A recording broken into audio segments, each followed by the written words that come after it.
إن الحمد لله نحمده ونستعينه ونستغفره ونعوذ بالله من شرور أنفسنا ومن سيئات أعمالنا من يهده الله فلا مضل له ومن يضلل فلا هادي له وأشهد أن لا إله إلا الله وحده لا شريك له وأشهد أن محمدا عبده ورسوله أما بعد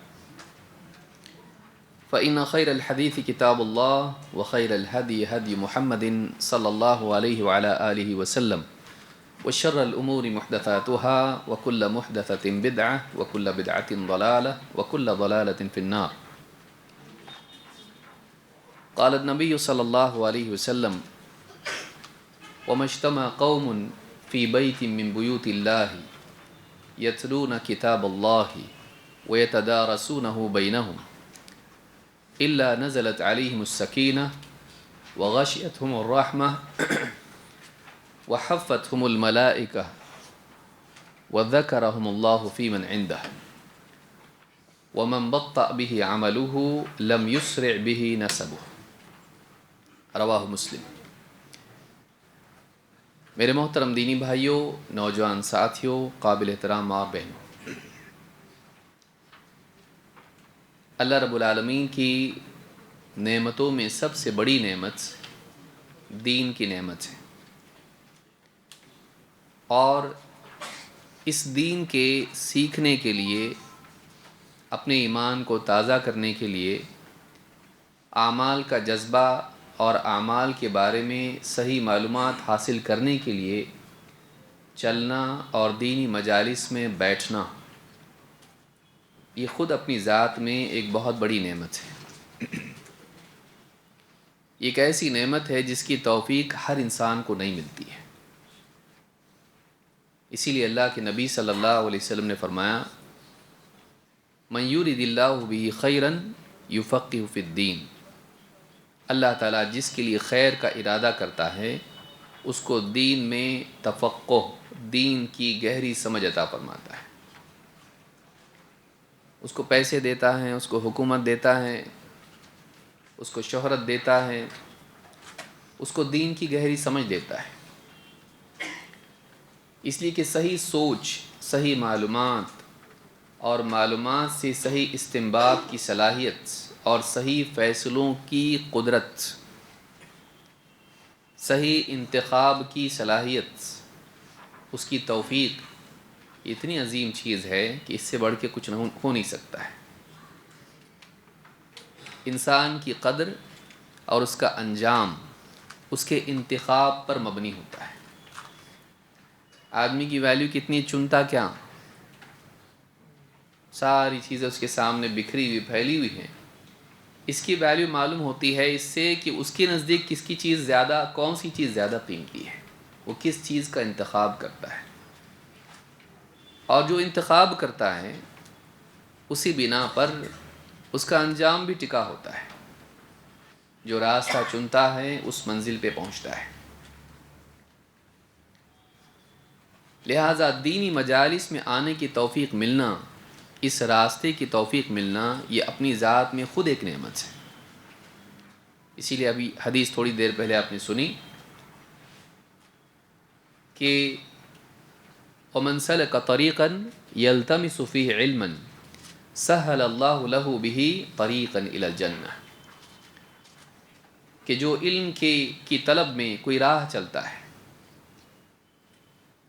چاہے وہ راہ بہت طویل ہو یا قلیل ہو، تھوڑا سا چلے یا بہت چلے، اللہ تعالیٰ اس چلنے کی برکت سے اس کے لیے جنت کا راستہ آسان کرتا ہے. جنت کا راستہ آسان کرتا ہے. معلوم آسان ہے نہیں، یہ اللہ آسان کرتا ہے تب جا کے آسان ہوتا ہے. لیکن کیا سب کے لیے آسان کرتا ہے؟ نہیں. آسان اس کے لیے کرتا ہے جو علم کے راستے کی مشقت برداشت کرتا ہے. اسی لیے ان دینی مجالس میں حاضر ہونا، خصوصاً دور دراز سے مشقت اٹھا کے آنا، یہ بہت بڑی سعادت کی چیز ہے. اس اخلاص کی بنیاد پر، اس دین کی طلب کی بنیاد پر انسان کی نجات ہو جائے تو کوئی بڑی چیز نہیں ہے. اللہ تعالی ہم سب کی مغفرت فرمائیں، ہمارے آنے کو قبول فرمائیں، اور اس مجلس کو ہمارے لیے جنت الفردوس میں جمع ہونے کا سبب بنائیں، اور عرش کے سائے میں بھی ہم کو جمع کریں۔ آج کے اس دینی درس میں اور علمی مذاکرے میں ایک بہت بڑا عنوان ہمارے سامنے ہے۔ اس سے پہلے جو حدیث میں نے ذکر کی ہم لوگ اس کو بھی سن لیتے ہیں تاکہ بات تھوڑی اور زیادہ راسخ ہو جائے دل میں کہ دینی مجالس کی اہمیت کتنی ہے۔ اللہ کے نبی صلی اللہ علیہ وسلم فرماتے ہیں وَمَا اجْتَمَعَ قَوْمٌ فِي بَيْتٍ مِّن بُيُوتِ اللَّهِ، جب بھی کچھ لوگ اللہ کے گھروں میں سے کسی گھر میں جمع ہوتے ہیں، یتلون کتاب اللہ ویتدارسونہ بینہم، اس کتاب کو، اللہ کی کتاب کو پڑھتے ہیں اور آپس میں اس کی مدارست کرتے ہیں، اس کا درس کرتے ہیں، اس کو سیکھتے ہیں، تو کیا ہوتا ہے؟ الا نزلت علیہم السکینہ، چار باتیں حدیث میں آئی ہیں۔ الا نزلت علیہم السکینہ، اللہ کی طرف سے ان پر سکینت نازل ہوتی ہے۔ یہ خاص نعمت ہے جس کے نزول سے انسان کے دل میں سکون و اطمینان پیدا ہوتا ہے۔ الا نزلت علیہم السکینہ، ان پر سکینت نازل ہوتی ہے۔ وغشیتہم الرحمہ، اور رحمت انہیں ڈھانپ لیتی ہے۔ معلوم ہوا کہ سکینت رحمت سے الگ ہے، ان کو سکون محسوس ہوتا ہے اور اللہ کی رحمت کے حقدار بن جاتے ہیں۔ وغشیتہم الرحمہ، انہیں رحمت ملتی ہے، رحمت ڈھانپ لیتی ہے ان کو، ہر اعتبار سے انہیں رحمت نصیب ہوتی ہے۔ اور وحفتہم الملائکہ، فرشتے اس مجلس کو، ان لوگوں کو گھیر لیتے ہیں اس خیر و برکت کے سبب، اور ان کی حفاظت کے طور پر، ان کی صحبت کی سعادت کے طور پر فرشتے ان لوگوں کو گھیر لیتے ہیں۔ اور وَذَكَرَهُمُ اللَّهُ فِي مَنْ عِنْدَهُ، اللہ تعالیٰ اپنے پاس مقرب فرشتوں میں ان کا ذکر خیر کرتا ہے۔ یہ زمین پر بیٹھ کے اللہ کی تعریف کر رہے ہوتے ہیں، اور رب العالمین عرش پر اپنے فرشتوں کے سامنے ان کی تعریف کر رہا ہوتا ہے۔ اللہ رب العالمین کا تذکرہ انہیں اللہ کے ہاں قابل ذکر بناتا ہے۔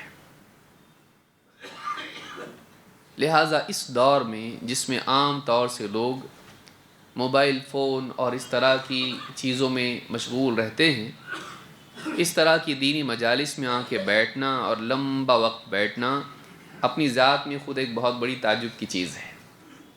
اللہ رب العالمین ہم سب کے آنے کو قبول فرمائیں، بیٹھنے کو قبول فرمائیں، اور شام تک بیٹھنے کی آرام سے توفیق عطا فرمائیں۔ بیچ میں زوال کا وقت بھی ہوگا، کھانے کے بعد کا، دوپہر میں کھانے کے بعد دھیرے دھیرے شروع ہوتا ہے۔ اس لیے میں یہ تو نہیں کہوں گا کہ کم کھائیں آپ لوگ، اس لیے کہ ذمہ داران مجھ سے ناراض نہ ہو جائیں۔ اچھا خاصا انتظام انہوں نے کیا ہے، اللہ تعالیٰ برکت دے۔ جتنے لوگوں نے اس میں محنت کی ہے، آنے والے سے لے کر یہ سارا انتظام کرنے والوں تک، سارے لوگ جتنے بھی ہیں، اللہ رب العالمین ان سب کی خدمات کو قبول فرمائے۔ جو لوگ آئے وہ بھی ایسے تھوڑی نہ آئے ہیں، کسی نے گاڑی کا انتظام کیا، کسی نے کچھ کیا، ساری چیزیں ہوئی ہیں اس میں۔ تو جتنے لوگوں نے یہاں پر نوٹس بنانے میں یا اسی طرح سے کھانے کا انتظام، مسجد کا انتظام، جو بھی انتظامات کیے ہیں، اللہ رب العالمین ان سب کی خدمات کو قبول کریں، اور ان خدمات کو ان کے لیے نجات کا، سعادت کا، آخرت میں اور دنیا میں بھی خیر و برکت اور نعمت کا ذریعہ بنائے۔ اور اللہ تعالی ہم کو بھی معاف کر دے، ہمارے آنے کو قبول کریں، اور ہم سب کو دین کا علم حاصل کرنے والا بنائے۔ تو اس طرح سے دینی مجالس کی یہ فضیلت ہے۔ بس اس میں یہ ہے کہ بلا وجہ ٹیک نہ لگائیں، درمیان میں موبائل فون کی زیارت نہ کریں۔ بے چینی ہوتی ہے نا، اتنا ٹائم کبھی رہتا نہیں بغیر فون کے، تو اس کو سائلنٹ موڈ پہ کریں لیکن وائبریٹ پہ نہ رکھیں، تو فرق کچھ بھی نہیں ہوا اس سے، دوسروں کو ڈسٹرب نہیں لیکن خود کو ڈسٹرب ہے۔ تو کوشش کریں کہ آج ہم موبائل فون سے دور رہیں گے۔ بہت بڑا مجاہدہ ہے، لیکن کوشش کر کے دیکھیں گے، دیکھتے ہیں کب تک رہ سکتے ہیں ہم لوگ.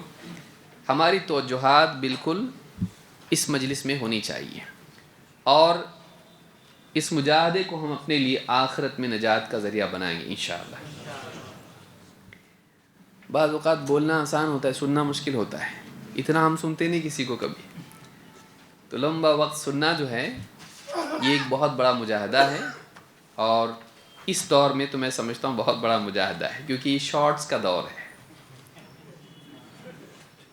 3 منٹ 2 منٹ سے زیادہ آدمی ایک ویڈیو دیکھتا نہیں. تو اس دور میں آپ لوگوں کا اس دن، کیونکہ آپ کو معلوم ہے، آپ کو دھوکہ دے کے نہیں بلایا گیا یہاں پہ، آپ کو معلوم ہے کتنی لمبی مجلس ہے، اور پھر آپ لوگ اس میں آئے ہو، یہ بہت بڑی سعادت کی چیز ہے. اللہ رب العالمین ہم سب کے آنے کو قبول فرمائے.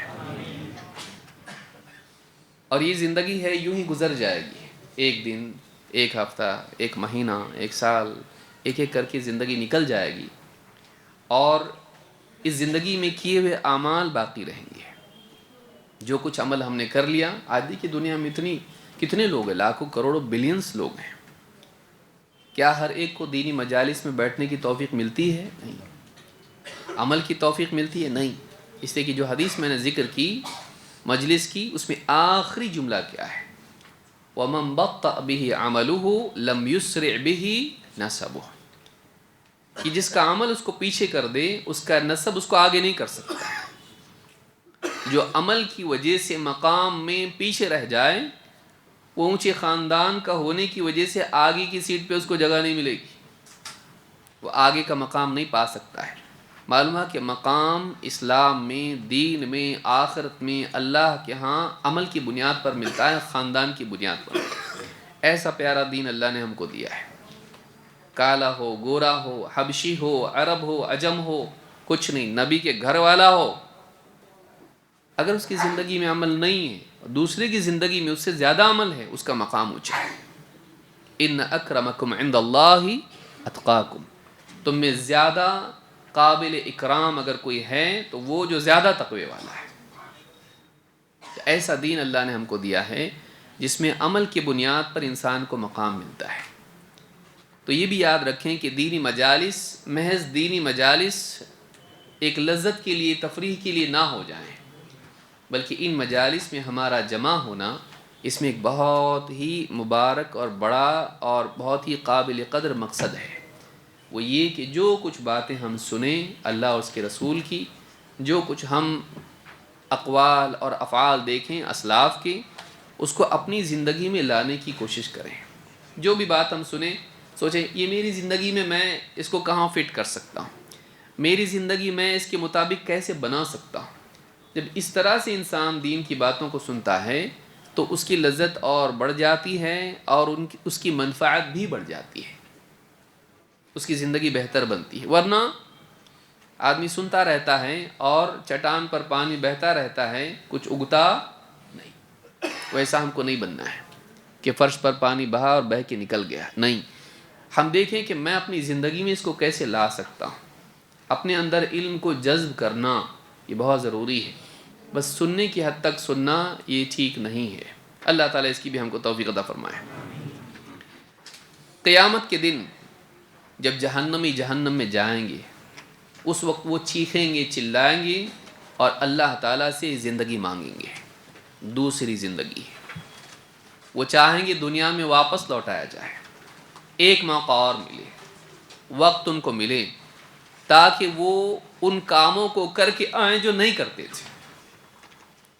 معلوم ہے کہ انسان کو جہنم میں اپنی بے عملی پر افسوس ہوگا، اور اپنی عمر اور اپنی زندگی اور اپنا موقع اور اپنا وقت ضائع کرنے پر وہ پچھتائے گا. اور اللہ تعالیٰ سے ڈائریکٹ جنت نہیں مانگے گا کہ اللہ جہنم سے نکال دے جنت میں ڈال، نہیں. وہ جان رہا ہوگا کہ جنت ایسی نہیں ملتی ہے، جنت عمل سے ملتی ہے.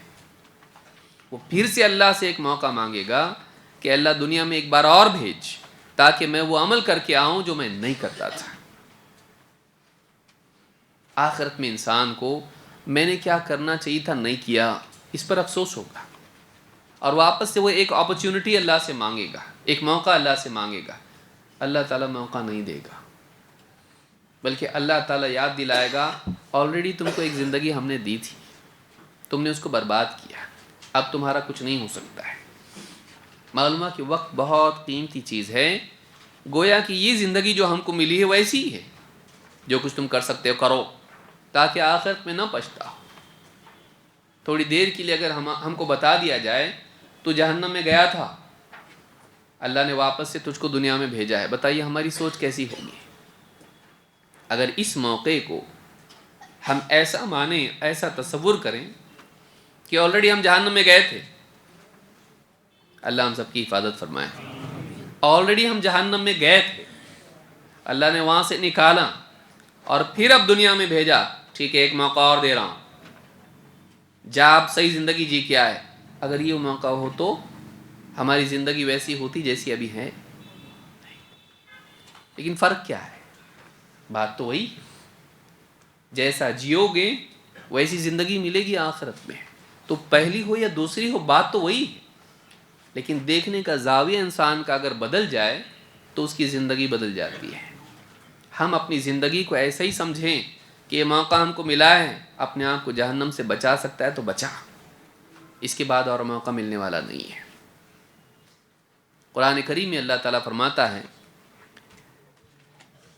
وَهُمْ يَسْتَرِخُونَ فِيهَا، جہنم میں ڈالے جانے کے بعد کفار مشرکین پکاریں گے، چلائیں گے، چیخیں گے، وَهُمْ يَسْتَرِخُونَ فِيهَا رَبَّنَا أَخْرِجْنَا نَعْمَلْ صَالِحًا غَيْرَ الَّذِي كُنَّا نَعْمَلْ، کہیں گے اے ہمارے رب اس جہنم سے ہم کو نکال دے۔ کیوں نکال؟ نعمل صالحا، تاکہ ہم وہ نیک اعمال کر کے آئیں، غیر الذی کننا نعمل، ان اعمال کے علاوہ جو آلریڈی ہم کرتے تھے، ان غلط اعمال کی بجائے ہم وہ نیک اعمال کر کے آئیں جو کرنے چاہیے تھے۔ اس جہنم سے نکال، عمل کا موقع دے، عمل کا موقع، ایک اور موقع ہم کو دے۔ اللہ تعالیٰ کی طرف سے جواب کیا ملے گا؟ اولم نعمرکم ما یتذکر فیہ من تذکر، کیا ہم نے تم کو اتنی عمر نہیں دی تھی کہ نصیحت اگر کوئی لینا چاہے تو لے لے، ہوش میں آنا چاہے تو آ جائے، تنبیہ ہونا چاہیے تو ہو جائے، اس کو مل جائے۔ اولم نعمرکم ما یتذکر فیہ من تذکر، کیا ہم نے تم کو اتنی عمر نہیں دی تھی کہ اگر کوئی اس سے نصیحت لینا چاہے تو وہ نصیحت لے لے، عبرت لینا چاہیں لے لے۔ وجاءکم النذیر، اور اتنا ہی نہیں، تمہارے پاس ڈرانے والا بھی تو آیا۔ علماء نے کہا نذیر کے کئی اقوال ہیں، ابن الجوزی نے ذکر کیا اس کو تفسیر زاد المسیر میں۔ ایک قول ہے محمد صلی اللہ علیہ وسلم سے مراد ہے، تمہارے پاس اللہ کا بھیجا ہوا رسول بھی تو آیا۔ ایک قول یہ بھی ہے اس سے مراد بڑھاپا ہے، بڑھاپا تمہارے پاس آیا، 60-70 سال کی تم کو زندگی ملی، اتنا تجربہ تم نے زندگی میں لوگوں کو مرتے ہوئے دیکھا۔ وجاءکم النذیر، ایک قول یہ کہ موت بھی اس سے مراد ہے، دوسروں کی موت، دوسروں کو تم نے مرتا ہوا دیکھا، اپنی موت کی فکر کیوں نہیں کی؟ تمہیں یاد کیسے نہیں آیا کہ زندگی ختم ہونے والی ہے، یہ مر رہے ہیں تو ہم کو بھی مرنا ہے۔ وجاءکم النذیر، اللہ کے دین کی بات کرنے والے دعا تمہارے پاس آئے، خطبہ تمہارے پاس آئے، دعا تم کو نصیحت کرنے والے علماء تمہارے پاس آئے۔ وجاءکم النذیر فذوقوا فما للظالمین من نصیر، اب چکھو، ظالموں کا کوئی مددگار نہیں، ظالموں کا، کیونکہ تم ظالم ہو، یہ جو عذاب تم کو ہو رہا ہے یہ اللہ کی طرف سے ظلم نہیں کہ تمہارا کوئی قصور نہیں تھا اور تم کو عذاب دیا جا رہا ہے، ایسا نہیں ہے، بلکہ تم خود ظالم ہو، تم نے خود اپنے اوپر ظلم کیا ہے۔ کیا ظلم کیا انہوں نے؟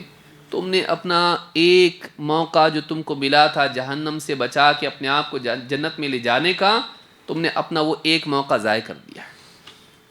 تم کو تھوڑا وقت نہیں ملا تھا، تم کو بہت وقت ملا تھا، وہ سارا وقت تم نے اپنی لذتوں میں اور اللہ کی معصیت میں استعمال کر دیا، اپنی نجات کے لیے تم نے کچھ بھی نہیں کیا، بلکہ تم نے اللہ سے توبہ بھی نہیں کی۔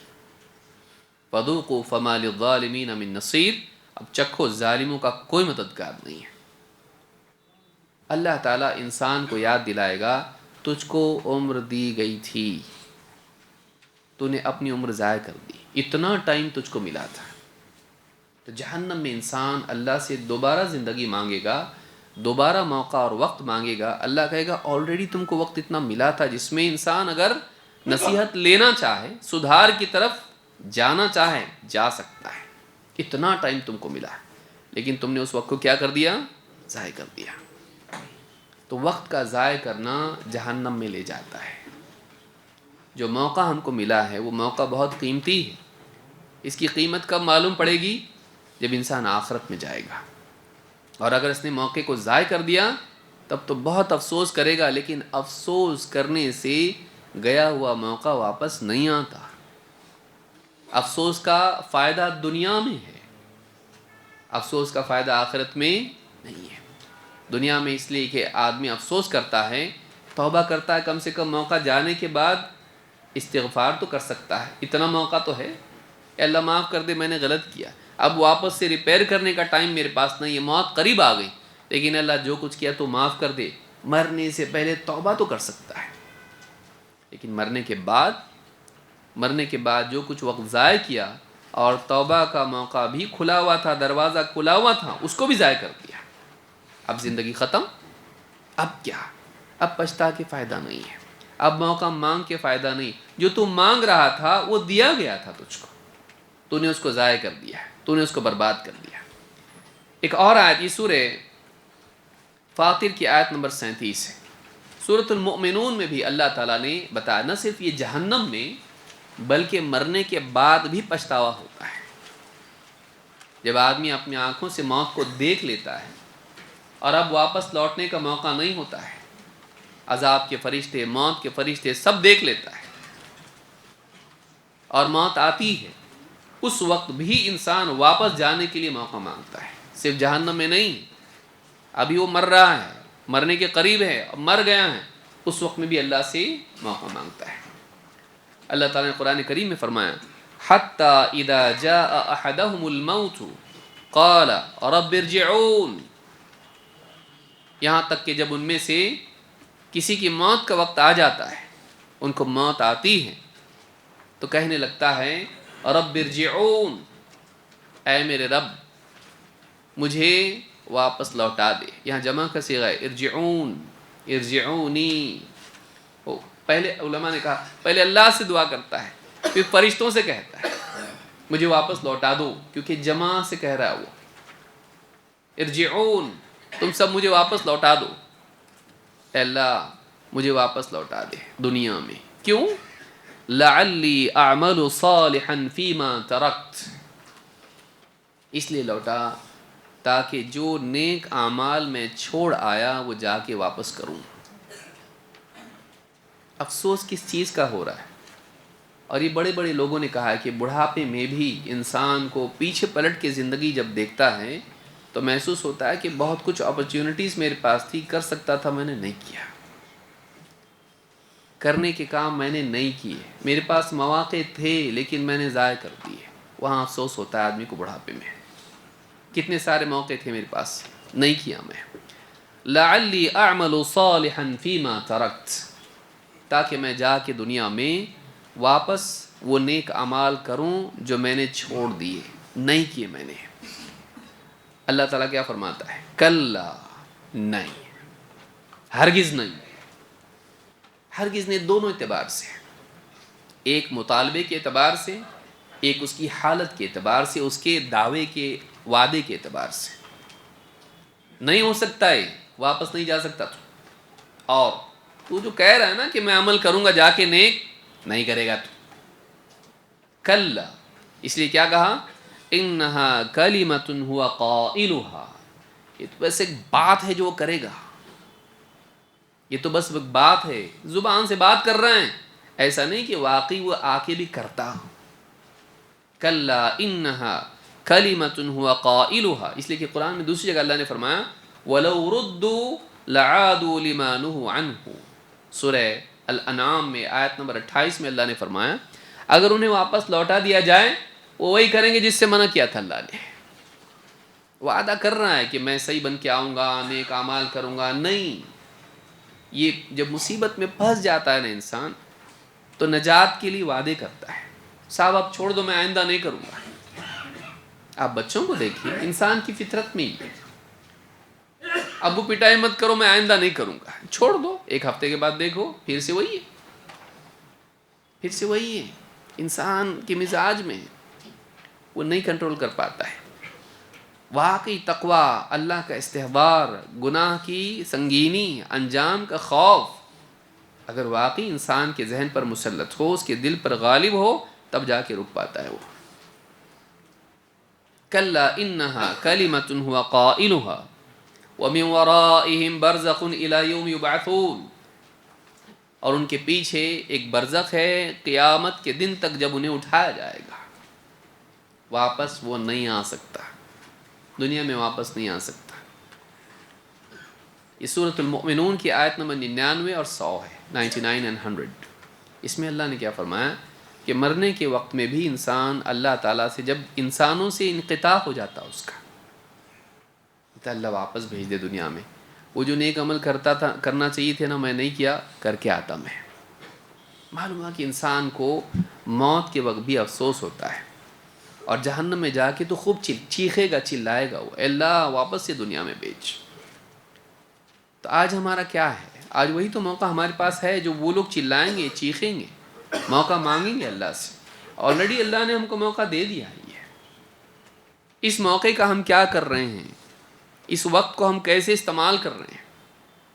اسی میں ہماری نجات اور کامیابی کا راز ہے. یا تو یہ ہمیں کامیاب کرائے گا یا تو ناکام. یہ جو ٹائم ہمارے پاس ہے، یہ ہماری سب سے اہم ترین پونجی ہے، جس کو صحیح طور پر انویسٹ کرنا، صحیح طور پر استعمال کرنا ہمارے انجام کو مقدر کرتا ہے. اس پر طے ہوتا ہے کہ ہم کامیاب ہوں گے کہ ناکام. اللہ تعالی ہم کو اپنے اوقات کی اہمیت سمجھنے اور ان کو صحیح استعمال کرنے کی توفیق عطا فرمائے. وقت کے بارے میں اور زندگی کے بارے میں حقیقت یہ ہے، کچھ بنیادی باتیں ہیں. اس میں یہ کہ زندگی ہم کو عمل کے لیے ملی ہے، بے عملی کے لیے نہیں. کچھ مت کرو، آرام کرو، اس کے لیے نہیں ملی ہے. کچھ کرو. اور اس میں انتخاب ہو رہا ہے اچھا عمل کرنے والا کون ہے اور اچھوں میں اچھا کون ہے. برا عمل کرتا کہ اچھا کرتا کہ نہیں کرتا. اور اگر کرتا ہے، اچھا عمل کرتا ہے، تو اچھوں میں اچھا اور کون ہے. یہ اللہ کی طرف سے سلیکشن ہر آن ہو رہا ہے. اور اسی لیے اللہ تعالیٰ نے زندگی اور موت کا نظام بنایا ہے. قرآن کریم میں اللہ تعالیٰ نے کیا فرمایا؟ الذی خلق الموت والحیات. اللہ وہ ہے جس نے موت و حیات کو پیدا کیا. موت پہلے، حیات بعد میں. کیوں؟ پہلے انسان مردہ بے جان تھا، پھر جان ڈالی اللہ نے. موت و حیات کا، پھر اس کے بعد مر جائے گا، پھر جان آئے گی اس میں. تو موت، زندگی، موت، پھر زندگی، اس کے بعد موت، اس کے بعد موت نہیں. یا تو نعمتوں والی ہمیشہ کی زندگی، یا تو پھر عذاب والی ہمیشہ کی زندگی، اگر ایمان نہ رہا تو اس کے پاس. الذی خلق الموت والحیات، جس نے موت و حیات کو پیدا کیا. کیوں؟ لیبلوکم، تاکہ تمہیں آزمائیں، تاکہ تمہارا امتحان لے. کس چیز کا امتحان ہو رہا ہے؟ ایکم احسن عملا، تم میں کون ہے جو عمل میں بہتر ہے. اس سے اچھا وہ، اس سے اچھا وہ. کون ہے جو دوسروں سے کمپیٹ کر کے آگے عمل میں بڑھتا ہے، اچھے سے اچھا کرتا ہے، اچھے عمل کو اور اچھے سے کرتا ہے. کون ہے ایسے لوگ؟ ان کا انتخاب ہو رہا ہے دنیا میں. جنت میں بسائے جانے کے لیے سلیکشن جاری ہے. اس لسٹ میں ہمارا نام ہے کہ نہیں، ہماری زندگی بتا رہی ہے. یہ سلیکشن ہو رہا. کون ہے جو جنت کی ہائی لیول کی سوسائٹی میں بسائے جانے کے لائق ہے، جس کو وہاں کی بڑی سوسائٹی میں جگہ ملے؟ کون ایسے لوگ ہیں اچھے، شریف النفس، اللہ والے، اللہ کو ماننے والے، آخرت کی فکر کرنے والے، نیک اعمال کرنے والے، اپنے اوقات کو صحیح استعمال کرنے والے، اپنی زندگی کی قدر کرنے والے، موت کی تیاری کرنے والے؟ کون ہیں ایسے لوگ جو اللہ کے لیے جینے والے ہیں؟ کون ہیں؟ ان کا سلیکشن ہو رہا ہے یہاں پہ. بھیڑ کی بھیڑ جاری لوکل میں، بھیڑ کے بھیڑ کھڑی ہے راستوں پر، ان میں انتخاب ہو رہا ہے، مسجدوں میں، گھروں میں، بازاروں میں، کالجز میں، کمپنیوں میں، ہر جگہ سلیکشن ہو رہا ہے، سلیکشن ہو رہا ہے کون لائق ہے جنت میں بسائے جانے کے۔ ہم کو اس کے لیے اپنے آپ کو ایلیجیبل بنانا ہے۔ اب دیکھیے کمپنیوں میں کتنے لوگ جاتے ہیں، ہاں انٹرویو دیتے، سب کو ملتا جاب، پھر ہم کدھر انٹرویو دے رہے؟ یہ ہمارا آلریڈی انٹرویو چل رہا ہے، ہمارا آلریڈی سلیکشن چل رہا ہے، ہماری زندگی بتا رہی ہے لائق ہے کہ نہیں، صرف باتیں نہیں، انٹرویو میں باتیں ہوتی، یہاں ہماری زندگی کی بنیاد پر ہمارا انتخاب ہو رہا ہے، ہم کو دیکھا جا رہا ہے، لیبلوکم، تاکہ تمہیں آزمائیں، یہاں آزمایا جائے گا، راحت، تکلیف، خوشی، غم، شیطان، نفس، سماج، ذمہ داریاں، ہر قسم کے حالات ڈال کے آزمایا جائے، اس میں یہ کیا کرتا ہے، اس کا رسپانس کیا ہے، اچھا ہے کہ نہیں، راحت میں شکر ہے کہ نہیں، مصیبت میں صبر ہے کہ نہیں، اس کی زندگی میں طاعت ہے کہ نہیں، معصیت سے اجتناب ہے کہ نہیں، تقوی ہے کہ نہیں، ان للمتقین مفازا، متقین کے لیے کامیابی ہے، اس کی زندگی میں تقوی ہے کہ نہیں، بچنے کا مزاج ہے کہ نہیں، یہ اگر بچتا ہے گناہوں سے تو اس کو بچایا جائے گا جہنم سے، یہ اگر دوڑتا ہے نیکیوں کی طرف تو اس کو پہنچایا جائے گا، راستہ ہموار کیا جائے گا جنت کا۔ اس کی زندگی کیسی ہے، ہمارا سلیکشن ہو رہا ہے، ہم لوگ سی سی ٹی وی میں ہیں، اذ يتلقى المتلقيان عن اليمين وعن الشمال قعيد ما يلفظ من قول الا لديه رقيب عتيد، دائیں بائیں فرشتے بیٹھ کے ایک لفظ زبان سے نہیں نکالتا ہے، لکھ لیتے ہیں اس کو، اس کی زندگی محفوظ ہو رہی ہے، کرامن کاتبین یعلمون ما تفعلون، صرف اقوال نہیں افعال بھی، جانتے ہیں تم کیا کر رہے ہو، لکھتے ہیں، محفوظ کرتے ہیں، اس بنیاد پر وہ جو ہمارا ڈیٹا بن رہا، ہم اپنا بایو ڈیٹا بہت اچھا لکھ رہے ہیں، میری ہابی یہ ہے، میں یہ پسند کرتا ہوں، مجھے یہ اچھا لگتا ہے، میں ایسا ہوں، میں ایسا ہوں، میرے ڈریمز یہ ہیں، بازو رکھ ہوا، وہ تیرے بارے میں اوپینین ہے، ویلیو نہیں اس کی کچھ، تیرے بارے میں ان فرشتوں کا کیا بولنا ہے، وجاءت کل نفس معها سائق وشہید، ان کا کیا بولنا ہے، انہوں نے کیا، اور یہ وٹنس ہیں، خالی اوپینین نہیں ان کا، آپ کی رائے کیا ہے فرشتوں کی، ان کے پاس پروف ہے، اگر یہ انکار کر دے نکال کے رکھ دیا جائے گا، ووضع الکتاب فترى المجرمین مشفقین مما فیہ، کتاب رکھ دی جائے گی اور مجرمین جب اس میں دیکھیں گے گھبرا جائیں گے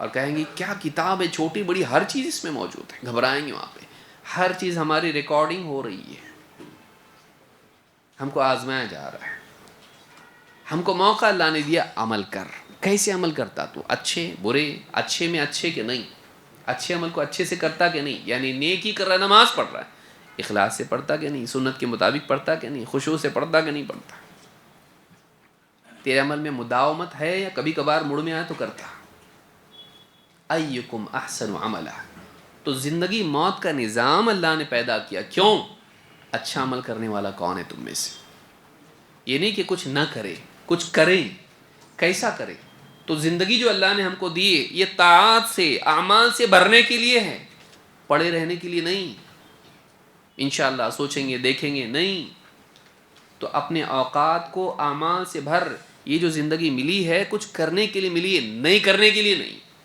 کچھ کر، ہر لمحے میں سوچ میں اب کیا کر سکتا ہوں، اس وقت اللہ مجھ سے کیا چاہتا ہے، مجھے کیا کرنا چاہیے اس مومنٹ پر، یہ تیری زندگی، تیری عقل کا کمال اس میں ہے کہ تو یہ جانے کہ حال میں مجھ کو کیا کرنا چاہیے، اس وقت مجھے کیا کرنا چاہیے، اس کا جاننا علم کا مقصود ہے، علم کا مقصود کیا ہے، ابھی میں نے کیا کرنا چاہیے یہ معلوم ہونا، جس کو یہ سمجھ میں آیا دنیا کا سمجھدار انسان ہے وہ. ابھی میں نے کیا کرنا چاہیے, پورے دین کا حاصل کیا ہے, اس وقت what should I do, مجھ کو کیا کرنا چاہیے, اور وہ وہی کرے جو کرنا چاہیے. ایسا آدمی کامیاب ہے. پھر یہ دین کے ہی میدان میں نہیں, دنیا کے بھی میدان میں ابھی کیا کرنا چاہیے مجھ کو. اکثر اوقات ہم لوگ اب کی بجائے یا تو پاسٹ میں کھوئے رہتے ہیں یا فیوچر میں, یا تو میموریز ہوتی ہیں یا تو ڈریمز ہوتے ہیں,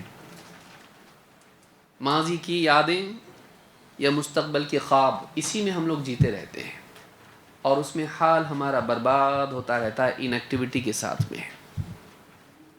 اللہ نے زندگی اس لیے دی ہے تاکہ تم کیا کرو, ایکم احسن عملا, تم میں عمل میں بہتر کون ہے. اس کو یاد رکھیں کہ اللہ نے وقت زندگی ہم کو کچھ کرنے کے لیے دی ہے, اچھا عمل کون کرتا ہے.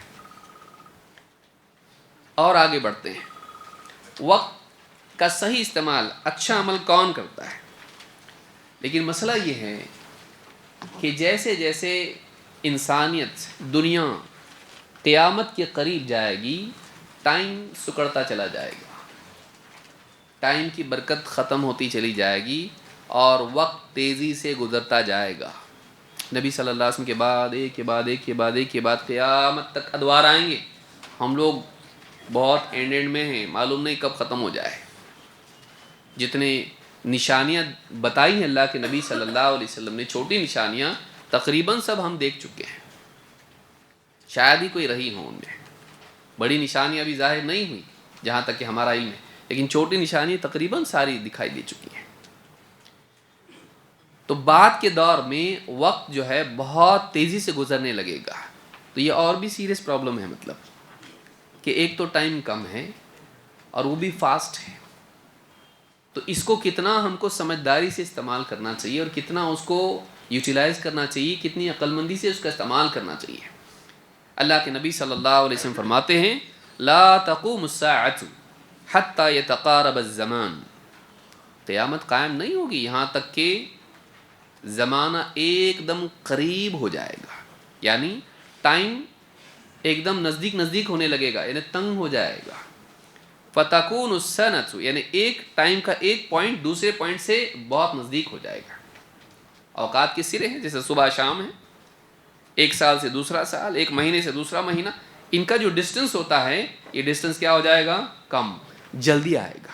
کیا اس کو ہم فیل نہیں کر رہے ہیں کتنی جلدی مہینہ چلا گیا؟ ہم جنوری کی شروعات میں کہ اینڈ میں؟ سوچیے, ابھی بھی تو ہم لوگ بات کر رہے تھے, دیکھو سال ختم ہو رہا, کیلنڈر لے کے رکھو, ہاں جمعیت کا کیلنڈر چاہیے کہ نہیں چاہیے. اب بھی ہم لوگ اس بات میں تھے کہ نیا سال شروع ہو رہا ہے انگریزی والا, 1 جنوری شروع ہونے والی ہے, کیلنڈر لگا دو, پچھلا ہٹا دو. فرض سے 25 دن چلے گئے, آج 25 تاریخ ہے, بتائیے. ایک دم پچھلا سال دیکھیے, رمضان فوراً دوسرا رمضان قریب ہی آنے میں ہے, مارچ سے شروع ہو جائے گا انشاءاللہ. سوچیے, تیزی سے وقت نکل جائے گا.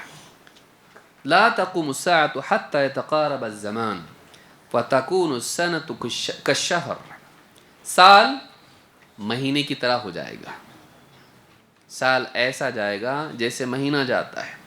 والشہر کالجمعہ, اور مہینہ جمعہ کی طرح یعنی ہفتے کی طرح چلا جائے گا. ویک ایک ہفتے کی طرح, 7 دن ہفتے میں ہوتے ہیں, تو پورا مہینہ ہفتے کی طرح نکل جائے گا.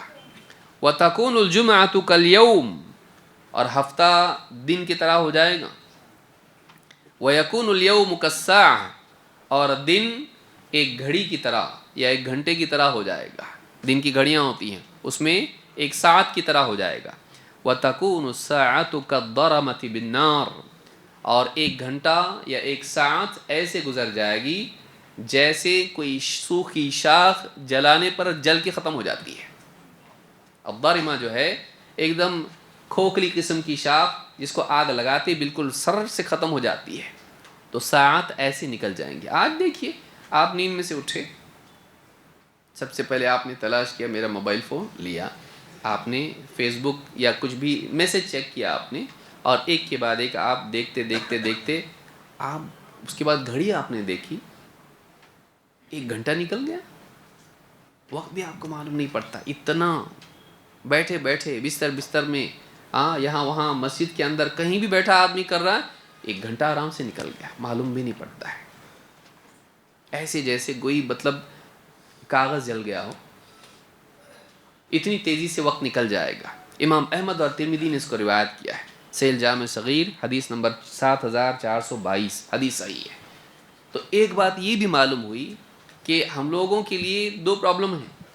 ایک تو یہ کہ آلریڈی ہماری موت مقدر ہے، یقینی ہے. دوسرا یہ کہ ہم ایک ایسے دور میں ہیں، یعنی ٹائم ہمارے پاس لمیٹڈ ہے اور وہ معلوم نہیں کتنا ہے. 50 سال، 60 سال، 30 سال، 20 سال، کب ہمارا نمبر لگنے والا معلوم نہیں. اور مزید یہ کہ ہم ایسے دور میں ہیں جو پچھلے دور کی طرح نہیں ہیں. ایسے دور میں ہیں جس میں وقت بڑی تیزی سے گزرنے والا ہے. اب تو اور بھی زیادہ ہم کو سیریس ہونا چاہیے کہ وقت بہت تیزی سے نکلنے والا ہے، زندگی تیزی سے ختم ہو جائے گی. تو آخری زمانے میں ایسا ہوگا، تو ہم کو وقت کی اور بھی زیادہ قدر کرنا چاہیے. زندگی کے کتنے دور ہیں، ابن الجوزی رحمۃ اللہ علیہ نے اپنی کتاب میں ذکر کیے ہیں. ان کی کتاب ہے تنبیہ النائم الغمر علی مواسم العمر. زندگی کے کتنے موسم، کتنے مواسم یا کتنے حصے ہیں اس طرح سے، اور اس میں انسان کو اپنے اوقات کو کیسے صحیح طور پر استعمال کرنا چاہیے، اس پہ ابن الجوزی رحمۃ اللہ علیہ کی کتاب ہے. تو انہوں نے بتایا کہ انسان کی زندگی کے کل 5 حصے ہیں. پیدا ہونے سے لے کے 15 سال تک بچپن ہوتا ہے. 15 سال میں عموماً بالغ ہوتا ہے. پھر 15 سال سے لے کر 35 سال تک جوانی رہتی ہے، 15 سے 35 تک. اسی طرح سے پھر 35 سے لے کے 50 تک ادھیڑ عمر رہتی ہے، کہولہ جس کو کہتے ہیں. پھر 50 کے بعد 70 تک بڑھاپا ہوتا ہے، اور 70 کے بعد ایک دم بڑھاپا ہوتا ہے. یہ 5 ادوار انسان کی زندگی کے ہوتے ہیں کہ بچپن میں پیدائش سے 15 تک بچہ ہوتا ہے، اس کے بعد بالغ ہوتا ہے، بلوغت اس کے بعد ہوتی ہے. اس کے بعد شباب، اس کو شباب کہیں گے آپ، جوانی. پھر اس کے بعد کہولہ، اس کو کہتے ہیں ادھیڑ عمر، جو جوانی کے بعد سے لے کے بڑھاپے کے بیچ میں ہوتی ہے، 35 سے 50، کہولہ. اسی طرح سے اس کے بعد کہولہ کے بعد شیخوخہ اس کو کہتے ہیں، شیخ بن جاتا ہو، بوڑھا، حضرت، چچا، بڑے میاں، تو شیخوخہ اس کو کہتے ہیں. تو وہ بوڑھا ہو جاتا ہے. اور اس کے بعد میں آخر جو ہوتی ہیں اس کو الحرم کہتے ہیں. الحرم ایک دم بڑھاپے کی آخری حد، جس میں اپنے نواسوں کو دیکھ کے پوچھتا تو کس کا بیٹا ہے رے؟ یادداشت بھی کام نہیں کرتی ہے. دوا صبح کی دوپہر میں کھاتا، دوپہر کی شام میں کھا لیتا ہے، سمجھ میں نہیں آتا ہے. کپڑوں میں پیشاب کر دیتا ہے، کبھی کچھ اور، سمجھ میں نہیں آتا ہے کچھ، کیا بولنا کیا کرنا کوئی سمجھ میں نہیں آتا. وہ جو عمر ہے وہ 70 کے بعد کی رہتی ہے. اللہ رب العالمین ایسی عمر سے بچائے جس میں ہم اللہ کی عبادت نہ کر سکیں. تو یہ 5 دور ہیں، بچپن، جوانی، ادھیڑ عمر، بڑھاپا، اور ایک دم آخری حد بڑھاپے کی، جس کو الحرم کہتے ہیں. اب آئیے دیکھتے ہیں وقت کی اہمیت اسلام میں کیا ہے. قرآن و سنت میں وقت کی اہمیت کے کیا قرائن اور کیا صریح روایات اور اقوال ہیں. نمبر 1، اللہ تعالیٰ نے وقت کی قسم کھائی ہے. یہ خود بتاتا ہے کہ وقت بہت ویلیوبل چیز ہے اور نشانیوں میں سے ایک نشانی ہے. اللہ تعالیٰ فرماتا ہے وَالْعَصْرِ إِنَّ الْإِنسَانَ لَفِي خُسْرٍ، قسم زمانے کی، انسان خسارے میں ہے. قسم زمانے کی، انسان گھاٹے میں ہے، نقصان میں ہے. تو انسان کے نقصان کو سمجھانے کے لیے اللہ نے وقت کی قسم کھائی، جس سے معلوم ہوتا ہے کہ ان دونوں کے بیچ میں ایک ریلیشن شپ ہے، ان دونوں کے بیچ میں ایک تعلق ہے کہ انسان کی ناکامی کا بنیادی سبب وقت کا صحیح استعمال نہیں کرنا ہے. شروع میں 2 آیتیں ہم نے دیکھی، جو مانگیں گے کیا مانگیں گے؟ واپس دنیا میں بھیج اللہ ہم کو تاکہ ہم نیک عمل کریں. نہیں کیا تھا انہوں نے نیک عمل، تو انہوں نے اپنے وقت کو صحیح کاموں میں نہیں لگایا، اپنی زندگی میں صحیح کام نہیں کیے، تو آخرت میں کیا ہوں گے؟ ناکام ہوں گے. تو انسان کی کامیابی اور ناکامی کا مدار وقت کے استعمال پر ہے۔ اگر اپنے وقت کو صحیح استعمال کرتا ہے کامیاب، اگر اپنے وقت کو غلط استعمال کرتا ہے ناکام۔ تو اللہ تعالیٰ نے انسان کی ناکامی اور کامیابی کا ذکر جب کیا، کیونکہ الا الذین آمنوا وہ کامیابوں کے بارے میں بتایا جا رہا ہے، تو انسان کی کامیابی اور ناکامی کا جب اللہ نے بیان کیا تو قسم کس کی کھائی؟ وقت کی۔ معلوم ہے کہ انسان کی کامیابی اور ناکامی کا تعلق وقت سے ہے، وقت کے صحیح یا غلط استعمال سے۔ اسی طرح سے آپ دیکھیں سورۃ اللیل میں اللہ نے فرمایا واللیل اذا یغشی والنہار اذا تجلی، قسم رات کی جب وہ ڈھانپ دے اور دن کی جب وہ بالکل روشن ہو جائے۔ دن اور رات کیا ہے؟ وقت کے حصے ہیں، دن کے حصے ہیں، دو حصے ہیں، رات اور دن۔ اللہ نے دونوں کی قسم کھائی، رات کی بھی قسم کھائی اور دن کی بھی قسم کھائی۔ اسی طرح سے آپ دیکھیں اللہ نے قسم کھائی وقت کی، اللہ نے فرمایا والفجر ولیال عشر، قسم ہے فجر کی اور 10 راتوں کی۔ فجر کون سی فجر ہے؟ علماء کہتے ہیں فجر سے مراد عید الاضحیٰ والی فجر ہے، اور لیال عشر کون سی ہیں؟ 10 راتیں، ذوالحجہ کی 10 راتیں ہیں، ذوالحجہ کی 10 راتیں ہیں، اور فجر سے مراد عید الاضحیٰ یوم النحر کا دن اور اس کی صبح ہے، والفجر ولیال عشر۔ تو آپ دیکھیں گے فجر اور لیال اور اسی طرح سے العصر یا اسی طرح سے النہار اور اللیل، اللہ نے دن کے مختلف اوقات جو وقت ہیں ان اوقات کی اللہ تعالیٰ نے قسم کھائی ہے، اور اس کے بعد کچھ نہ کچھ بات بیان کی جس کا انسان کی نجات اور ہلاکت سے تعلق ہے، اس کے دین اور اس کی بے دینی سے تعلق ہے۔ تو پہلی چیز یہ معلوم ہوئی وقت امپورٹنٹ ہے، اسی لیے اللہ نے وقت کی قسم کھائی۔ اگر بالکل بھی وہ غیر اہم ہوتا، کوئی نشانی نہیں ہوتی، اللہ اس کی قسم نہیں کھاتا۔ اللہ نے قسم کھائی اس کی، جس سے معلوم ہوتا ہے کہ ہمارا دھیان وقت کی طرف اللہ نے موڑا ہے۔ اللہ کی نشانی میں سے ایک نشانی جیسا آگے بھی آئے گا۔ نمبر 2، شرعی احکام کو اللہ تعالیٰ نے وقت کے ساتھ جوڑا ہے، کہیں نہ کہیں وہ وقت سے جڑے ہوئے ہیں۔ جیسے الصلاۃ، نماز، اللہ نے کیا فرمایا؟ ان الصلاۃ کانت علی المؤمنین کتابا موقوتا، یقیناً نماز ایمان والوں پر اس کے مخصوص اوقات میں فرض ہے۔ کتابا موقوتا، موقوت موقت، ہر نماز کا اپنا ایک ٹائم ہے، فجر کا وقت ہے، ظہر کا وقت ہے، عصر کا وقت ہے، مغرب کا وقت ہے، عشاء کا وقت ہے، ساری نمازیں جتنی بھی ہیں ان کے اوقات ہیں۔ تو اللہ تعالیٰ نے نماز کو وقت کے ساتھ باندھا ہے، وقت کی اسلام میں اہمیت ہے۔ اگر آپ کسی بھی وقت میں نماز اپنے دل سے پڑھیں، وقت سے پہلے پڑھیں گناہ گار، وقت کے بعد پڑھیں گناہ گار،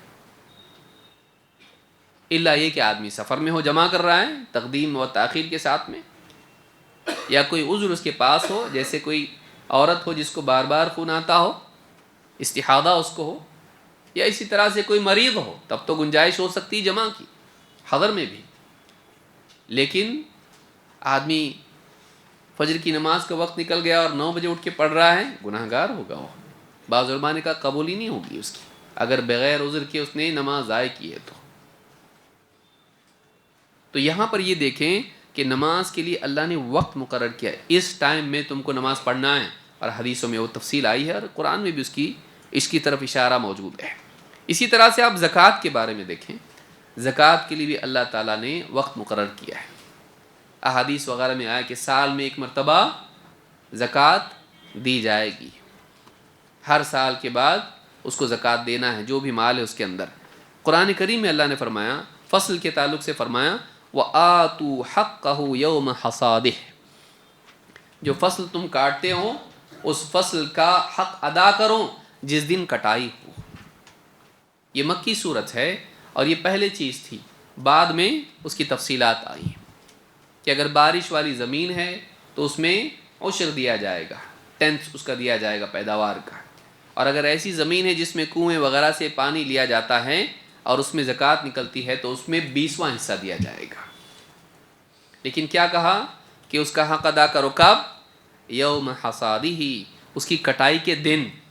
اللہ نے ٹائم طے کیا کہ کب دینا ہے تم کو، جس دن کٹائی ہو اسی دن دینا ہے۔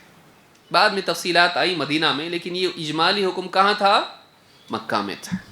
تو کہا کہ جس دن فصل کی کٹائی ہو اسی دن تم کو اس کا حق دینا ہے غرباء اور فقراء کو۔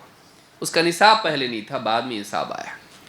روزے کے بارے میں آپ دیکھیے، کبھی بھی رمضان کے روزے رکھ سکتا نہیں۔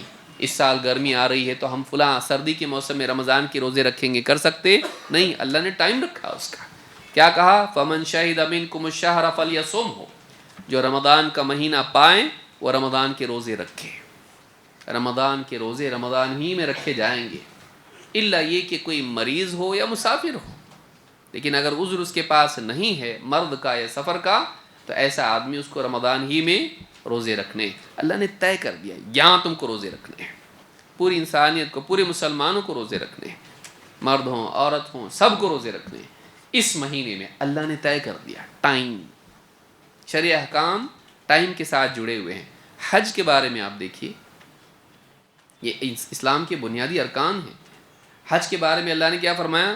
الحج اشہر معلومات، حج کے معروف مہینے ہیں جو طے ہیں۔ کون سے مہینے ہیں؟ ایک شوال سے لے کر، ایک شوال احرام وغیرہ باندھ کے جانا حج کے لیے، ایک شوال سے لے کر پھر ذوالقعدہ اور ذوالحجہ کی 10ویں تک، یہ ٹائم ہے، حج کے ایام ہیں۔ اس میں آدمی احرام باندھ کے اس کے لیے سفر میں روانہ ہوتا ہے۔ تو ایک شوال سے لے کر علماء نے کہا 10 ذوالحجہ تک۔ الحج اشہر معلومات، بلکہ بعض علماء کے نزدیک اس سے پہلے اگر احرام باندھے تو نہیں ہوگا۔ تو الحج اشہر معلومات، اللہ کے نزدیک حج کے مہینے مقرر ہیں۔ اب دیکھیے، نماز دن کے اعتبار سے، روزہ مہینوں کے اعتبار سے، زکوٰۃ اس کے سال کے اعتبار سے، حج زندگی میں ایک بار اور اس کے لیے مہینے طے ہیں۔ اللہ رب العالمین نے ہر ایک کے لیے عبادات کے لیے اوقات رکھے ہیں۔ پھر مزید آپ ذکر و اذکار اور ساری تفاصیل میں جائیں گے اور کئی عبادات میں آپ کو ملے گا یہ۔ تو معلوم ہے کہ وقت کی اہمیت ہے اسلام میں، اور احکام اوقات کے ساتھ بندھے ہوئے ہیں کہ ان اوقات میں کبھی بھی تمہارے دل میں آیا کرو نہیں، ایسا اللہ تعالیٰ نے اپنے احکام کو ان کے اوقات کے ساتھ باندھ کے رکھا ہے۔ تو اسلام میں وقت کی اہمیت ہے، تبھی تو اللہ نے احکام کی کے اوقات بیان کیے، ان کی توقیت اللہ نے بیان کی ہے۔ اسی طرح سے تیسری چیز کیا ہے کہ رات دن کا، سورج چاند کا جو نظام ہے، اللہ نے اس کو اپنی نعمت ذکر کیا۔ اللہ نے رات بھی بنائی، دن بھی بنائے۔ اللہ نے اوقات کو تقسیم کیا رات دن میں، پھر رات دن کو جوڑ کے دن بنایا، پھر دنوں سے ہفتے، ہفتے مہینے، مہینے سال، اور سالوں سے زندگی انسان کی بنتی ہے، اور یہ نظام مسلسل رات دن رات دن رات دن چلتا رہتا ہے۔ اللہ تعالیٰ قرآن کریم میں فرماتا ہے وَجَعَلْنَا اللَّيْلَ وَالنَّهَارَ آیَتَيْن، ہم نے رات اور دن کو دو نشانیاں بنایا ہے، اللہ کی قدرت کی، اللہ کی رحمت کی، اللہ کی حکمت کی نشانیاں ہیں یہ۔ فَمَحَوْنَا آیَةَ اللَّيْلِ وَجَعَلْنَا آیَةَ النَّهَارِ مُبْصِرَةً، تو ہم نے رات کی نشانی کو مٹا دیا، یعنی اس کو اندھیرے والی بنایا، اور وَجَعَلْنَا آیَةَ النَّهَارِ مُبْصِرَةً، اور دن کی نشانی کو ہم نے روشن کر دیا۔ رات بھی نشانی، دن بھی نشانی، لیکن رات میں کیا ہوتا ہے؟ اندھیرا، دن میں کیا ہوتا ہے؟ اجالا۔ کیوں؟ لِتَبْتَغُوا فَضْلًا مِّن رَبِّكُمْ، دن کو روشن کیوں بنایا؟ تاکہ تم اپنے رب کا فضل تلاش کرو۔ اب دیکھیے رات میں سب سو جاتے ہیں، حتیٰ کہ پرندے بھی چپ چاپ سو جاتے سب لوگ، جیسے صبح ہوتی سب چاؤں چاؤں چاؤں چاؤں کرنا شروع کرتے ہیں، گھر میں بھی کرنا شروع کرتے ہیں، اور سارے راستے بازار سب دوڑ دھوپ شروع ہو جاتی ہے انسان کی، سب دن میں کام کاج میں، اور چاہے پڑھائی ہو، جاب ہو، یا جو بھی ہو، پھیری والا ہو یا کمپنی والا ہو یا جو بھی ہو، سب لوگ اپنے کام میں لگ جاتے ہیں، کیونکہ باڈی کلاک بھی اللہ نے ویسی بنائی ہے انسان کی۔ برابر رات میں تھک کے آدمی سو جاتا ہے، صبح اٹھ کے واپس کام کے لیے واپس سے فریش ہو جاتا ہے۔ تو اللہ نے نظام بنایا رات دن کا، تاکہ تم اپنے رب کا فضل تلاش کر سکو۔ وَلِتَعْلَمُوا، اور صرف اس لیے نہیں کہ تم دن میں رزق کی تلاش میں نکلو، بلکہ وَلِتَعْلَمُوا عَدَدَ السِّنِينَ وَالْحِسَابَ، اور تاکہ اس لیے بھی رات دن کا نظام بنایا تاکہ تم سالوں کی گنتی اور اس کے ضمن میں جو حساب ہوتا ہے تم اس حساب کو کرنے والے بنو. سالوں کی گنتی کر سکو کتنے سال ہو گئے، لیکن سال کے اندر حساب اور بھی ہے، لیکن وہ سارا حساب کس پہ ڈیپینڈ کرتا ہے؟ دن پہ. اور اگر رات نہ ہو تو آپ فاصلہ کیسے پہچان پاؤ گے؟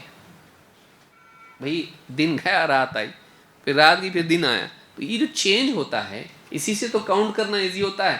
چینج ہی نہیں ہو رہا تو کاؤنٹ کرنا ایزی ہوگا؟ تو اللہ نے رات دن کا نظام بنایا تاکہ اس چینج کی وجہ سے کاؤنٹنگ تمہاری ایزی ہو. لِتَعْلَمُوا عَدَدَ السِّنِينَ وَالْحِسَابِ، تاکہ تم سالوں کی گنتی معلوم کر سکو اور حساب کر سکو اپنے اوقات کا. کہ دن کا حصہ بھی آپ دیکھیں گے، آگے بھی آئے گا کہ دن کے بھی اوقات ہیں، ان کے حساب سے آپ سمجھ سکتے ہیں صبح ہے، دوپہر ہے، شام ہے. ایک حالت باقی نہیں رہتی بے جیسے ہی دن بالکل نہیں رہتا ہے. اس کے اوقات بھی صبح ہے، دوپہر ہے، شام ہے، آپ اندازہ لگا سکتے ہو. دن کا ختم ہونا آپ اس کا اندازہ لگا سکتے ہو. پھر ایک دن کے بعد دوسرا آتا اور اس کی گنتی ہوتی، ہفتہ ہو گیا، مہینہ ہو گیا، پھر سال ہو گیا. آپ کے لیے حساب آسان ہوتا ہے. تو کہا کہ لِتَعْلَمُوا وَلِتَعْلَمُوا عَدَدَ السِّنِينَ وَالْحِسَابِ وَكُلَّ شَيْءٍ فَصَّلْنَاهُ تَفْصِيلًا، اور ہم نے ہر چیز کو تفصیل کے ساتھ بیان کر رکھا ہے. سورۃ الاسراء آیت نمبر 12. اور ایک آیت دیکھتے ہیں. اللہ تعالیٰ فرماتا ہے هُوَ الَّذِي جَعَلَ الشَّمْسَ ضِيَاءً وَالْقَمَرَ نُورًا. اب رات دن کا نظام ہے، اس کے اندر جو روشنی آ رہی ہے، اندھیرا ہو رہا ہے، اس میں کیا معاملہ ہے؟ تو اللہ نے رات دن کے حساب سے دو الگ الگ چیزوں کو بیان کیا.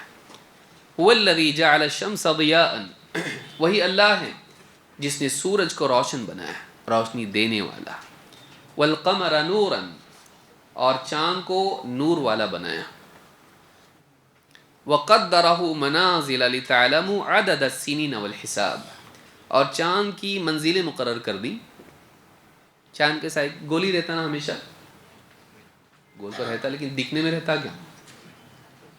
دکھنے میں کیسا ہوتا؟ اس کا سائز چینج ہوتا ہے. یہاں تک کہ کیسا ہوتا؟ حتی کاد کالعرجون القدیم، سوکھی ہوئی کشاف کی طرح ہو جاتا ہے، ایک دم باریک ہوتا ہے. چاند دکھا، عید مبارک بولتے ہیں تو باریک ہو جاتا ہے اس طرح سے. پھر بڑھتے بڑھتے بڑھتے بڑھتے پورا ہوتا، پھر واپس گھٹتے گھٹتے گھٹتے گھٹتے واپس. تو 28 دن کی اس کی منزلیں ہوتی ہیں. 2 دن چھٹی کے ہوتے ہیں، غائب رہتا ہو. پھر اس کے بعد ہلال دکھتا ہے. ہلال دکھتا ہے. پہلے چاند کو کیا کہتے ہیں؟ ہلال. تو 28 دن، 2 دن غائب، اور اس کے بعد پھر واپس سے ہلال. اللہ نے یہ منزلیں اس کی مقرر کر رکھی ہیں. تو آپ دیکھیں گے دن کے حساب سے مختلف اوقات کی تقسیم کس کی وجہ سے ہوتی؟ چاند کی وجہ سے نا. ہاں بول رہے کچھ لوگ، چائے پینے کا وقت ہو گیا ہے. دن کے اوقات، ان کی جو تقسیم ہے کس پہ ڈیپینڈ کرتی ہے؟ سورج پہ. سورج برابر اس کے حساب سے برابر سمجھ میں آتا، صبح، دوپہر، شام، رات. ڈوب گیا سورج، خلاص. اور رات میں اس کے حساب سے چاند رات میں ہوتا ہے، تو چاند کا ایک دوسرا بڑی ڈیجٹ ہے اس کی، وہ کیا ہے؟ دن کے ڈویژنز کس پہ ڈیپینڈ کرتے ہیں؟ سورج پہ. اور مہینے کے چاند پہ. یہ سب کیلنڈر، واٹس ایپ، یہ سب کچھ نہیں تھا جبھی. ڈیجیٹل کیلنڈر اور یہ وہ کچھ بھی نہیں تھا. اس وقت میں گاؤں کے دیہات کے لوگ کیا کرتے تھے؟ چاند دیکھ کے بولتے تھے اب کتنی تاریخ ہے آج. اللہ نے ایسی نعمتیں بنائیں کہ جہاں اسباب نہ بھی ہوں، انسان اپنے سادہ طریقے سے سب حساب کر سکتا ہے. تو پہلے سے پرانے زمانے سے چلتا آ رہا ہے. تو اللہ نے کہا کہ اللہ نے رات دن کا نظام بنایا. پھر اللہ نے یہ بھی کہا کہ اللہ نے سورج بنایا اور رات میں چاند کو رکھا. تو چاند کی وجہ سے ڈیٹس معلوم پڑتی ہیں، اور سورج کی وجہ سے دن کے ٹائمنگز معلوم پڑتے ہیں. اور ان کا ٹوٹل مار کے دن ختم ہوا، پھر دن مہینہ ختم ہوا، پھر مہینے کیا ہوتا؟ پھر سال ختم ہوا. لِتَعْلَمُوا عَدَدَ السِّنِينَ وَالْحِسَابِ مَا خَلَقَ اللَّهُ ذَلِكَ إِلَّا بِالْحَقِّ. اللہ تعالیٰ نے یہ ناحق پیدا نہیں کیا ہے، بے فائدہ، بے مقصد پیدا نہیں کیا ہے. اس کی ایک حکمت ہے، اس کا ایک مقصد ہے، اس کا ایک فائدہ ہے. یفصل الآیات لقوم یعلمون، اللہ اپنی آیتیں ان کے لیے صاف صاف بیان کرتا ہے جو علم رکھتے ہیں، جو علم والے ہیں، ان کو سمجھ میں آتا ہے کہ کتنی بڑی چیز ہے۔ تو یہاں پر آپ دیکھیں گے کہ اللہ نے اتنا نظام بنایا ٹائمنگز کا کہ انسان کے لیے آسان ہے اوقات کی تقسیم جاننے کا۔ کتنے بجے رکنا ہے؟ رک جانا ہے سوال۔ نمبر 4، وقت کی اہمیت اس لیے بھی ہے کہ قیامت کے دن وقت بھی سوالوں میں سے ایک سوال ہے جس کے بارے میں پوچھ ہوگی تو نے ٹائم کیسے استعمال کیا، جس کو ہم زندگی بولتے ہیں۔ زندگی کیا ہے؟ وقت ہے۔ وقت کا صحیح استعمال کیا کہ نہیں کیا، یہ بھی آخرت میں سوالوں میں سے ایک سوال ہوگا۔ اللہ کے نبی صلی اللہ علیہ وسلم فرماتے ہیں لا تزول قدم ابن آدم یوم القیامت من عند ربہ حتی یسأل عن خمس، ابن آدم کے قدم اپنے رب کے سامنے سے ہٹ نہیں سکتے ہیں جب تک کہ 5 سوال اس سے پوچھ نہ لیے جائیں اور وہ جواب نہ دے ان کا۔ عن عمرہ فیما افنا، اپنی عمر کس کام میں فنا کی۔ وعن شبابہ فیما ابلاہ، اور اپنی جوانی کی قوتوں کو کن کاموں میں صرف کیا۔ یوتھ کی انرجی راک شوز میں کھپائی، پبز میں کھپائی، کہاں کھپائی؟ مار پیٹ اور ڈسکو اور جھگڑے فساد، اور اس میں تو نے اپنے آپ کو یہ کیا۔ جو قوت اللہ نے دی تھی جو جوانی میں ملتی ہے، بچپن کمزور، بڑھاپا کمزور، بیچ میں کیا رہتا ہے؟ جوانی۔ اس میں انسان کی قوتیں عروج پر ہوتی ہیں، اپنے ڈیسیجنز کو امپلیمنٹ کرنے کی طاقت ہوتی ہے، ورنہ سیڑھی چڑھنا بھی مشکل ہوتا ہے، اترنا بھی مشکل ہوتا ہے، پلنگ سے اترنا مشکل ہو جاتا ہے، بڑھاپے میں کروٹ لینا مشکل ہو جاتا ہے۔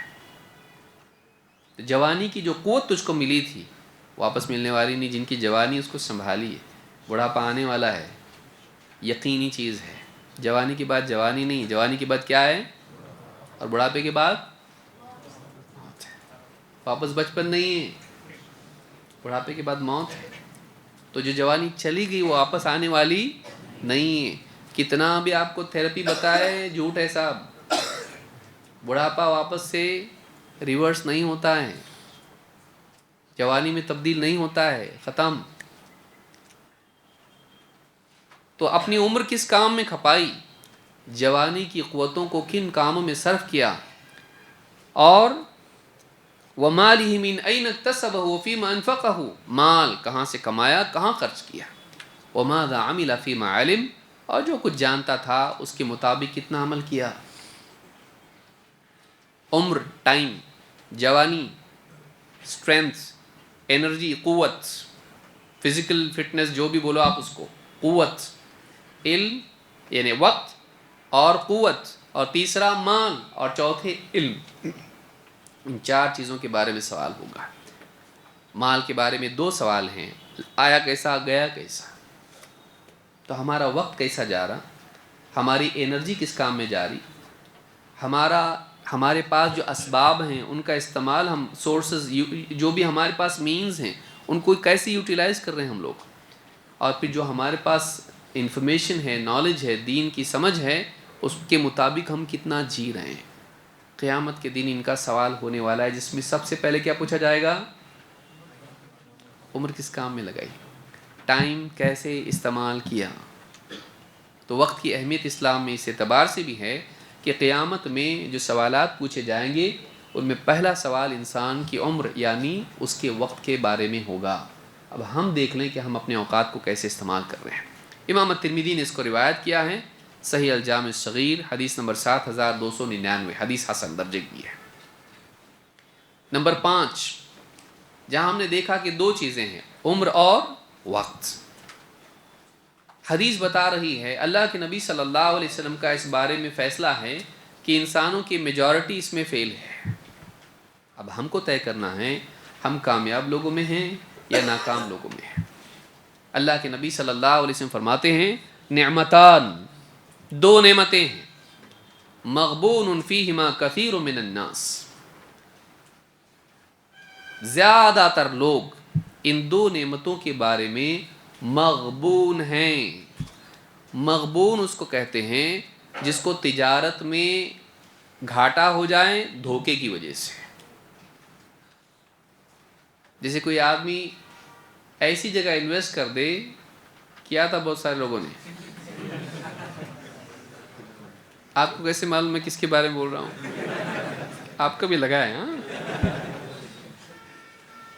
ایسی جگہ آدمی لگا دیں جو آنے والا نہیں ہے، یا اس میں نقصان ہے، جتنا لگایا اس سے کم آئے، گھاٹے میں رہے، چیٹ کرے، اس کو دھوکہ دے دے. کوئی ایک ایسی چیز زیادہ پیسوں میں خریدے جو کمتر تھی، یا ایسی چیز جو مہنگی تھی کمتر میں کم میں بیچ دے.